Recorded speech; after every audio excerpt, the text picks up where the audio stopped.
The Lotus Sutra, Chapter 4, Willing Acceptance. At that time, the noble Subhuti, Mahakatyayana, Mahakasyapa, and Mahamudgalayana, having heard the unprecedented teaching from the Buddha and the Bhagavat's prediction of Sariputra's highest complete enlightenment, were filled with wonder and ecstatic joy. They immediately rose from their seats, straightened their garments, leaving their right shoulders bared, and touched their right knees to the ground. With rapt attention and with palms pressed together, they bowed in veneration and, gazing at the Bhagavat's face, said to the Buddha, quote, "We are the seniors of the Sangha, old and feeble. We considered ourselves to have attained nirvana, and to be incapable of further seeking highest complete enlightenment, so we did not do so. It has been a long time since the Bhagavat taught the Dharma in the past. Now we sit with weary bodies and only contemplate emptiness, signlessness, and wishlessness. Neither the Bodhisattva teaching, nor the carefree sporting with transcendent powers, nor the pure Buddha worlds, nor helping sentient beings attain enlightenment produced any eager desire in us. Why is this? Because the Bhagavat caused us to leave the triple world and to attain nirvana. But now we are old and feeble. We did not take even a single thought of pleasure in the Buddha's inspiration of the Bodhisattvas to highest complete enlightenment. And now, in the presence of the Buddha, we have heard the Shravakas receive their prediction of highest complete enlightenment, and we are very joyful to have obtained such an unprecedented experience.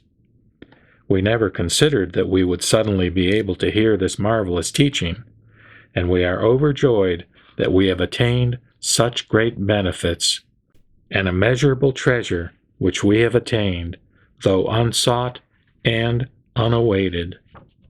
O Bhagavat, we now wish to give an illustration to clarify what we mean.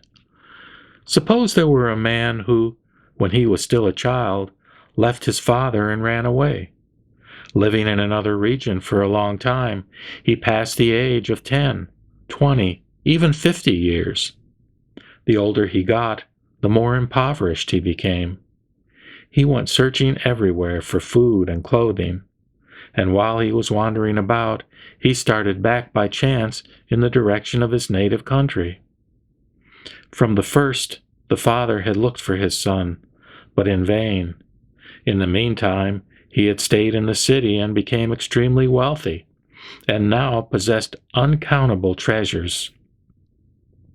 The father's storehouses were all filled to overflowing with gold, silver, lapis lazuli, coral, amber, crystal, and other such things.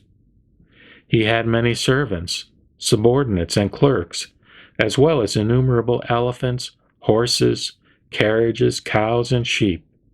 He profited through lending, and his trade with other countries was also great. Then the impoverished son, after wandering through many villages, from one country and city to another, finally reached the city where his father lived. Although the father had constantly thought about the son from whom he had been separated for over 50 years, he nevertheless had spoken to no one about it. He brooded and grieved in his heart, thinking to himself, quote, "I have become old and feeble, and although I have many treasures and storehouses filled with gold, silver, and precious jewels, I have no son. When I die, my treasures will be scattered and lost for lack of someone to whom to entrust them." Close quote. It was for this reason that he was always thinking anxiously about his son. He also thought, quote, "If I could get my son back and leave my fortune to him, I would be relieved and happy and without further worry." Close quote. O Bhagavat, at that time the impoverished son who had been wandering about, taking odd jobs, by chance finally reached his father's house. Standing at the side of the gate, he saw his father in the distance, sitting on the lion's seat with his feet propped up on a jeweled stool, respectfully surrounded by many Brahmins, Kshatriyas, and householders. His body was adorned with pearl necklaces worth thousands of myriads. He was attended on both sides by clerks and servants holding whisker fans. Above was a jeweled canopy with various hanging flowered banners. Perfume was sprinkled on the ground, which was strewn with a variety of beautiful flowers. There were rows of precious objects, and people were coming and going, buying and selling. With various trappings such as these, the father appeared very majestic indeed. The impoverished son, seeing his father wielding such great power, became terrified and regretted that he had ever come to that place. He thought to himself, quote, "He must be a king or of similar rank. This is not a place where I can obtain things as a hired worker. It would certainly be better for me to go to a poor village, a place where I can use my ability and easily obtain clothing and food. If I stay here for very long, I will be seized and put to forced labor." Close quote. Thinking this way, he quickly fled. At that time, the wealthy man, sitting on the lion's seat, realized that he had seen his son, and became extremely happy. He then thought, quote, "Now there is someone to whom I can leave my fortune and treasures. I have been constantly thinking about my son, but had no way to meet him, and now, suddenly, he has come. This is exactly what I wanted. Although I am old, I still yearn for him." Close quote. The man immediately dispatched his attendants to chase his son and bring him back. Then the attendants quickly ran and overtook him.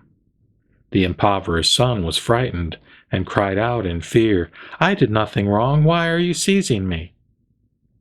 The attendants grabbed him more firmly and forced him to return. Then the impoverished son thought, quote, "They have seized me even though I have done nothing wrong. I shall certainly be killed." He was so terrified that he collapsed unconscious on the ground. His father, seeing this from a distance, told the attendants, "I don't need him. Don't force him to come.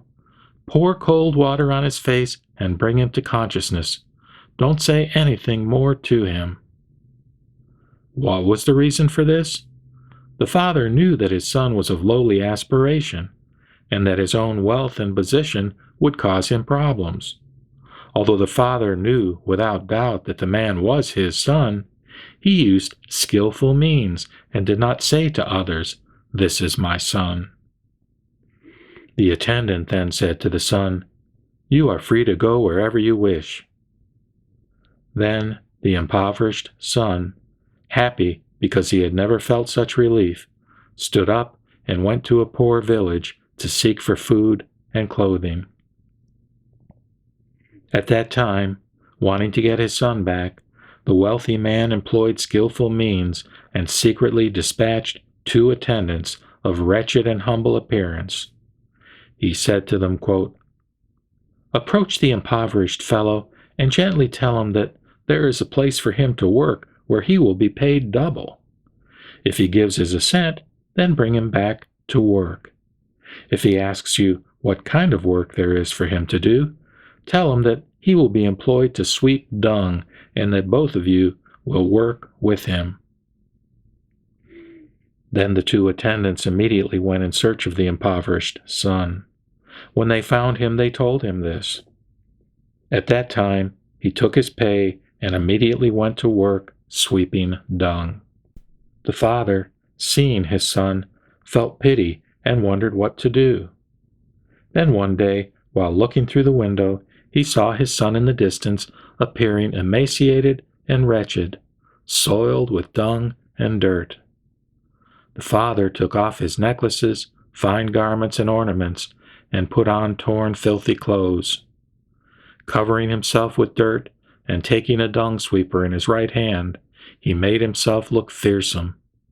he said to his workers, "Work hard and don't be lazy." Through this kind of skillful means, he was able to approach his son. He spoke to him further, saying, quote, "You, I want you to always work here. Don't go anywhere else, and I will pay you more. There will be no difficulty in getting the things you need, like utensils, rice, noodles, salt, and vinegar. I also have an old servant. If you need him, I'll give him to you. Be at ease. I am just like your father, so don't worry about anything. Why am I doing this? Because I am old and you are still young. Whenever you work, you are never lazy or sullen, and never complain. I never see in you the bad qualities the other workers have. From now on, you will be just like my own son." Then the wealthy man immediately addressed him as his child. At that time, even though the impoverished son rejoiced at being treated this way, he nevertheless still considered himself a humble employee. For this reason, his father let him continue to sweep dung for 20 years. At the end of this period of time, each had come to trust the other. Yet, even though the son had free access to his father's house, he still lived in the same place as before. O Bhagavat, one day the wealthy man became ill and knew he was going to die before long. He said to the impoverished son, quote, "This is what I have been thinking, and I want you to understand my intentions. I now have plenty of gold, silver, and precious treasures filling my storehouses. Get to know exactly how much is being taken in and out of them. Why do I want you to do this? Because you and I are one and the same. Take good care of our fortune, and don't let it be lost."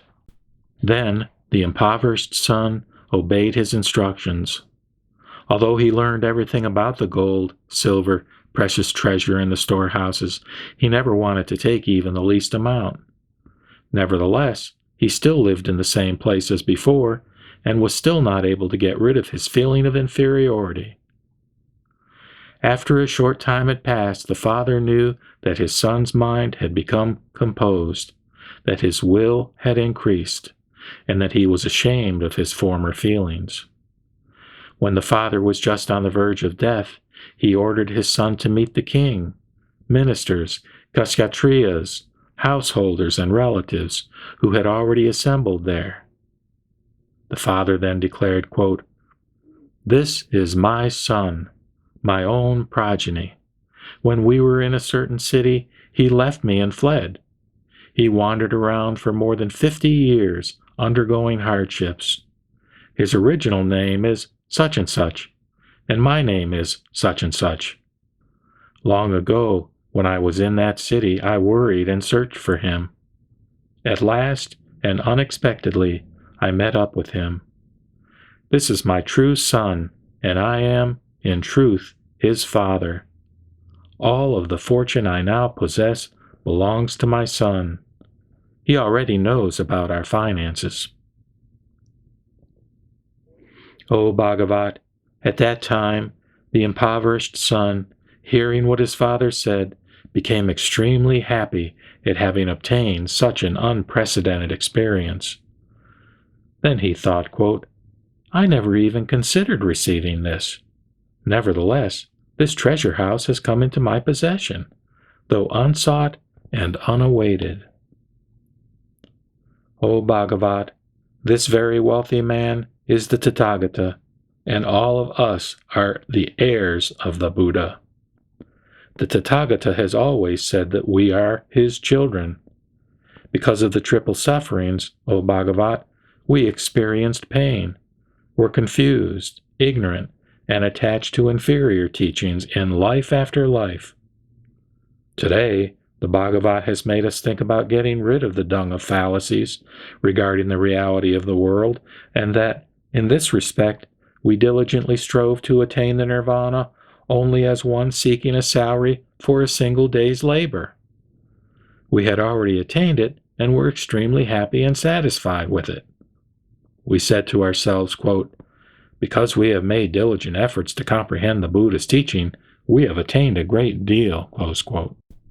But the Bhagavat had formerly perceived that we were attached to desires and content with lowly aspirations.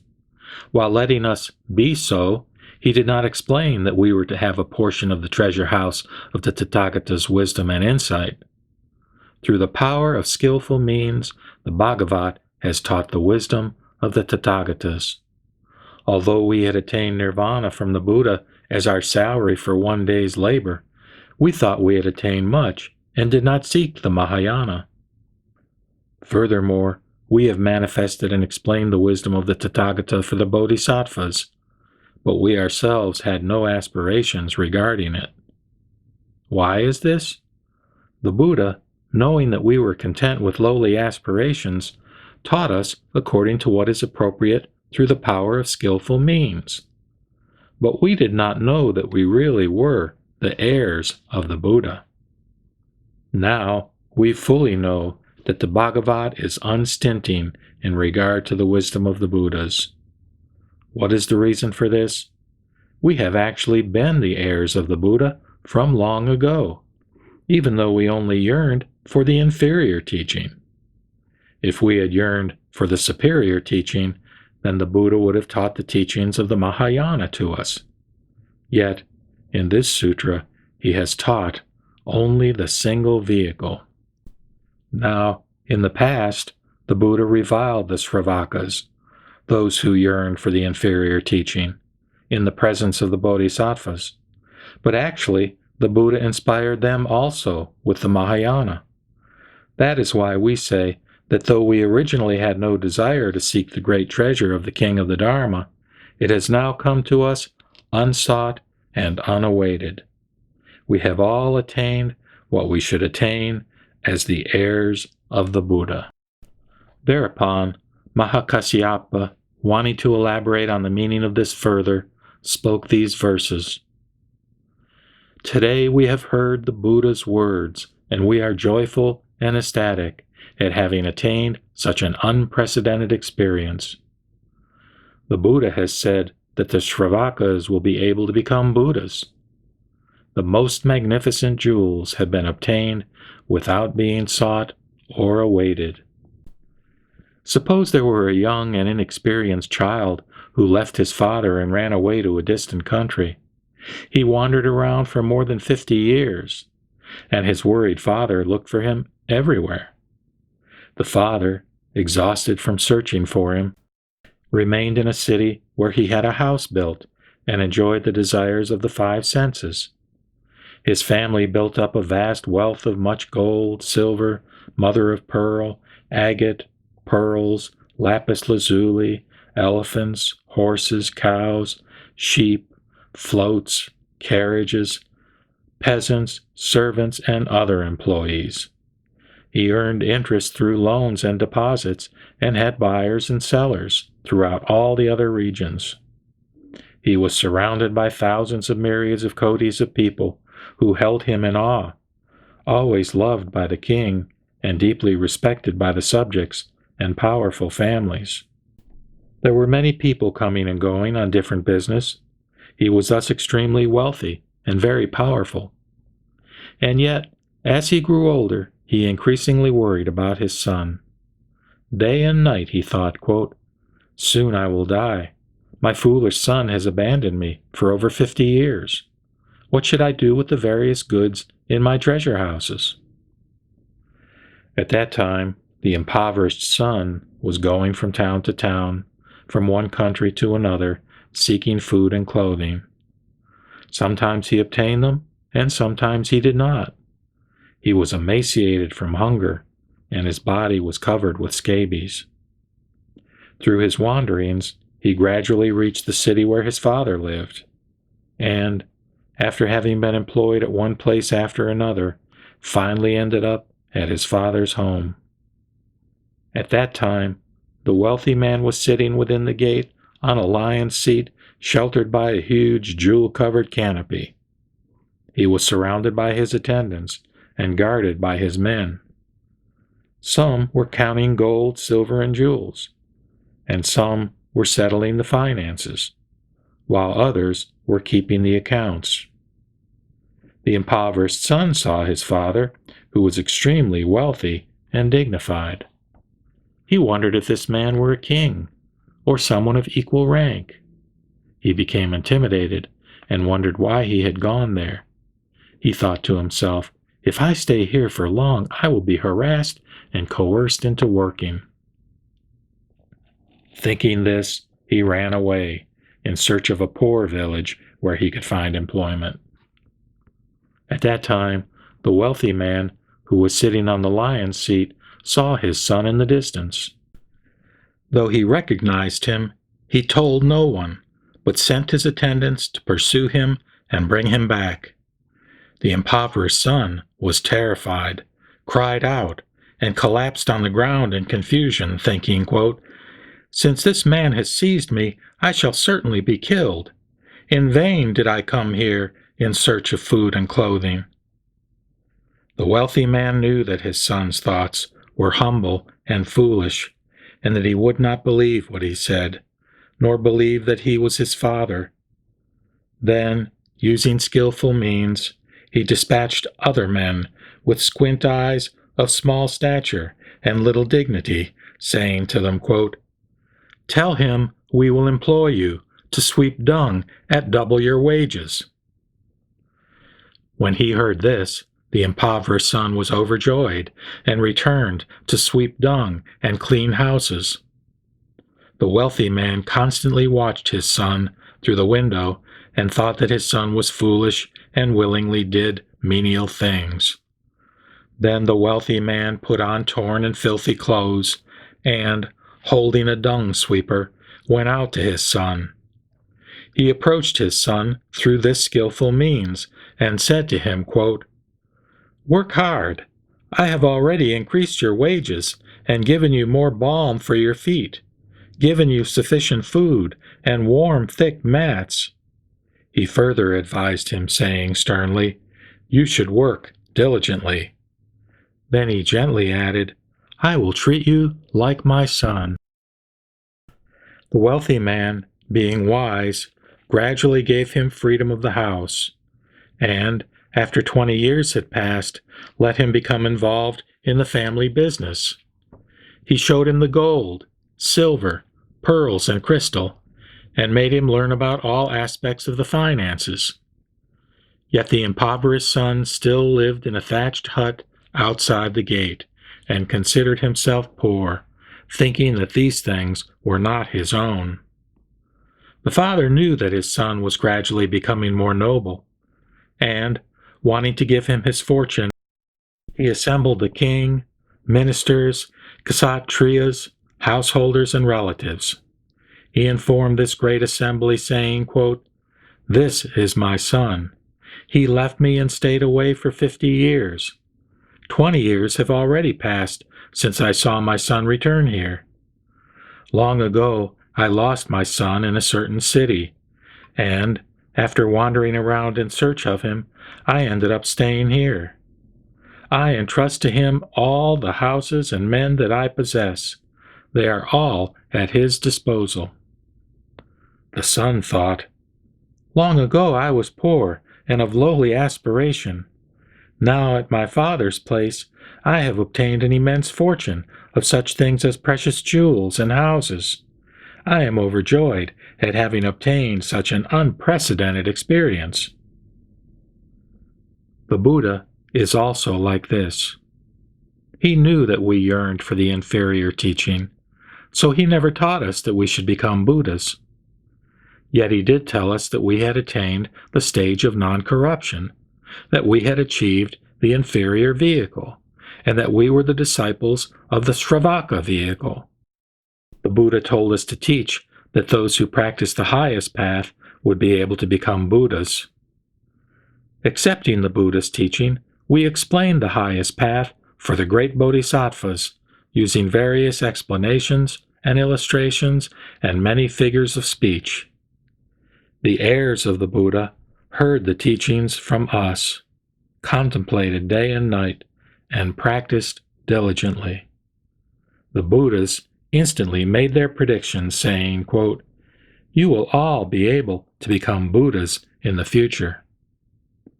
We have explained the essence of the treasured teaching of the Buddhas only for the sake of the Bodhisattvas, but did not expound it for ourselves.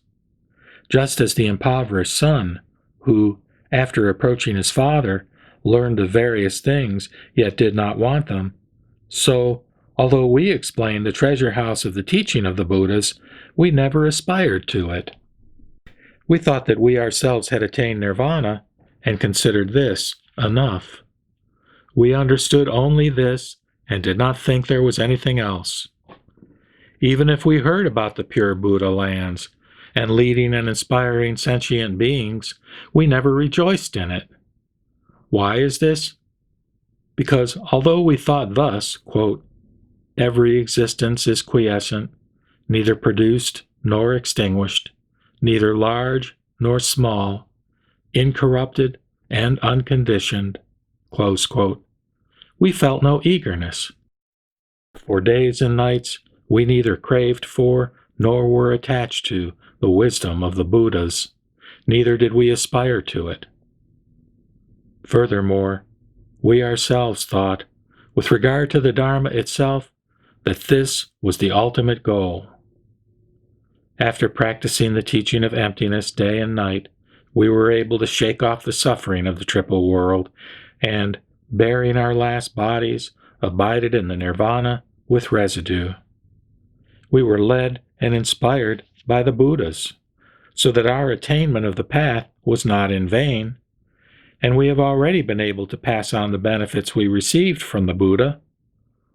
Although we have expounded the teaching of the Bodhisattvas to the heirs of the Buddha to seek the Buddha path, we never longed for this teaching. Because he knew our minds, the leader turned away from us. At first, he did not arouse our zeal with the explanation that there exists real profit in the teaching.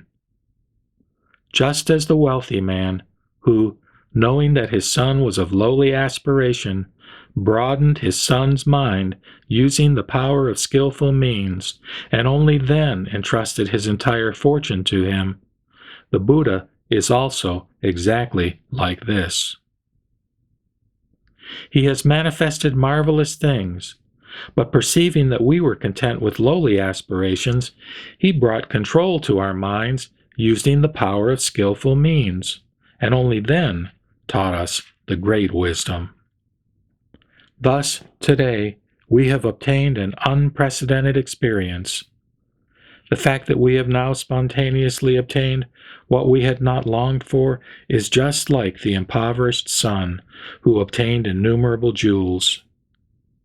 O Bhagavat, we have now obtained the path and its fruit, and have obtained pure sight into the incorruptible Dharma. For a long while we have maintained the pure conduct of the Buddha. Today, for the first time, we have obtained the results. For a long time we have practiced the pure path of discipline and integrity based on the teaching of the Dharma King. And now we have attained the supreme fruit of non-corruption. We are now real Shravakas and cause everyone to hear the words, quote, Buddha path. We are now real Arhats and shall be revered among the Devas, humans, Maras, and Brahmas in all the worlds. The Bhagavat, the great benefactor, benefits us with marvelous things by his inspiration and compassion. Who can repay him for it, even in immeasurable kotis of kalpas? Even if one were to serve him with one's hands and feet, bow one's head in reverence, and give all kinds of offerings, one could not repay him. Even if one were to bear him on one's head and shoulders out of deep respect for as many kalpas as there are sands in the Ganges River, one could not repay him. Or even if one were to honor him with delicious food, uncountable jeweled, garments, beddings, various medicines, famed sandalwood from Mount Oxhead, and various precious jewels, or by building temples, spreading jeweled clothing and other such things, for as many kalpas as there are sands in the Ganges River, one could not repay him. The Buddhas have marvelous, immeasurable, limitless, inconceivable, great transcendent powers. They are the kings of the Dharma. Without depravities and unconditioned, they are patient in all matters for the sake of the humble ones. They teach the common people who are attached to tangible things according to what is appropriate to them. All of the Buddhas, having attained complete mastery over the Dharma, perceive the various desires and intentions of sentient beings and explain the teachings with innumerable illustrations according to what is appropriate to them. Judging from the roots of good merit that sentient beings have planted in former lives, the Buddhas perceive who are mature and who are not. Considering this in various ways and understanding the distinctions completely, the Buddhas teach the single path, explaining it as three in accordance with what is appropriate.